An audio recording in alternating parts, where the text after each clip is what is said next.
نحمده ونصلي على رسوله الكريم وعلى آله وأصحابه أجمعين. أعوذ بالله من الشيطان الرجيم. بسم الله الرحمن الرحيم. يا أيها الذين آمنوا لا يسخر قوم من قوم عسى أن يكون خيرا منهم. প্রিয় দেশবাসী,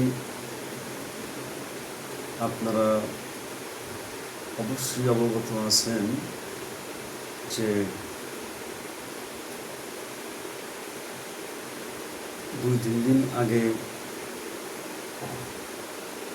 একজন আলেম জামায়াতে ইসলাম সম্পর্কে নেতিবাচক কথা বলেছেন, যে কথাটি আসলে পুরা মুসলিম উম্মাহ এবং জামায়াতে ইসলামীকে দারুণভাবে আঘাত করেছে। এসব আলেমদের চিন্তা ভাবনা করা উচিত, বিশেষ করে যে আলেম বলেছে সে আলেমকে চিন্তা ভাবনা করা উচিত যে মুসলমানদের অনেক সমস্যা রয়েছে, সেই সমস্যাগুলোর ঘরে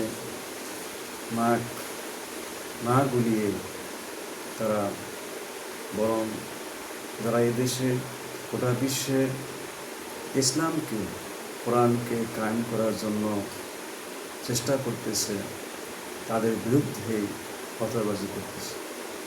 এতে করে জামায়াতে ইসলামের ক্ষতি হচ্ছে না, বরং ক্ষতি হইতেছে গোটা বিশ্বের মুসলমানদের, ইসলামের, কোরআনের দিনের, এবং তার নিজেরও ভাবমূর্তি ক্ষুণ্ণ হচ্ছে। একজন আর একজনের পেছনে, এক ব্যক্তি আর এক ব্যক্তির পেছনে, এক দল আর এক দলের পেছনে না লেগে বরং দেশের মধ্যে যে সমস্যা প্রকট হয়ে দেখা দিয়েছে সেগুলোর মোকাবেলা কীভাবে করা যায় সেই প্রচেষ্টা করা উচিত। একজন আলেমের ভূমিকা হবে ডাক্তারের মতো, একজন ইমামের ভূমিকা হবে ডাক্তারের মতো। সেই আলেম নামক ডাক্তার যদি এক ব্যক্তিকে ঘায়েল করে, এক ইসলামী দলকে ঘায়েল করার জন্য মরিয়া হয়ে লাগে, এর চাইতে ক্ষতি আর কিছুই নেই। তো আসলে বলার ভাষা তো হারিয়ে ফেলেছে। আল্লাহ রাব্বুল আলামিন কোরআনুল কারীমে বলেছেন, ইয়া আইয়ুহাল্লাযীনা আমানু লা ইয়াসখার কওমুম মিন কওমিন আসা আন ইয়াকুনু খায়রাম মিনহুম।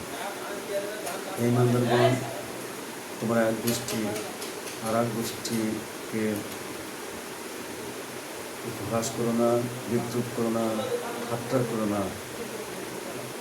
হতে পারে যার উপহাস করা হলো, যাকে ঠাট্টা করা হলো, বিদ্রুপ করা হলো, সে তাদের চাইতেও ভালো হতে পারে।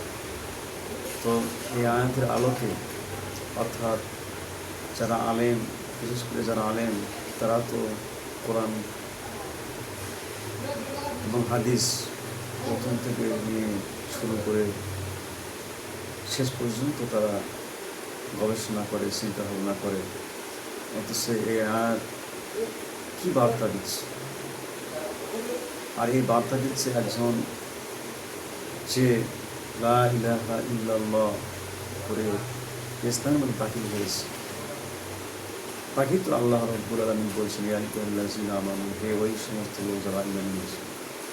সুতরাং এই আয়াত অধ্যয়ন করার পর, এই আয়াত পড়ার পরেও, তেলাওয়াত করার পরেও যারা এই আয়াতকে নিয়ে চিন্তা ভাবনা করে না, এই আয়াতের উপর গবেষণা করে না, অর্থাৎ আমল করে না, আর তেলাওয়াত করলেও তা নিজেদের জীবনে এবং বাস্তব ময়দানে আমল করে না।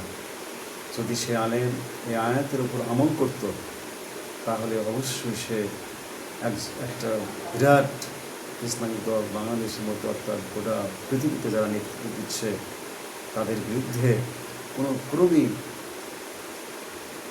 আঘাত করতে পারত না। আল্লাহ রাব্বুল আলামিন মুসলমানদেরকে তথা ইসলামকে, কোরআনকে, দিনকে হেফাজত করার তৌফিক যেন আল্লাহ আমাদেরকে দেন। আল্লাহ হেফাজত করবেন, কিন্তু আমরা তো আল্লাহর গোলাম। আল্লাহ দেখতে চান, তিনি পরীক্ষা করতে চান কারা পরীক্ষায় উত্তীর্ণ হয় আর কারা পরীক্ষায় ব্যর্থ হয়, তারা দেখতে চান। আল্লাহ তো নিজেই পারেন হেফাজত করতে, কিন্তু আল্লাহ পাক মুসলমানদেরকে দায়িত্ব দিয়েছেন, বিশেষ করে আলেমদেরকে।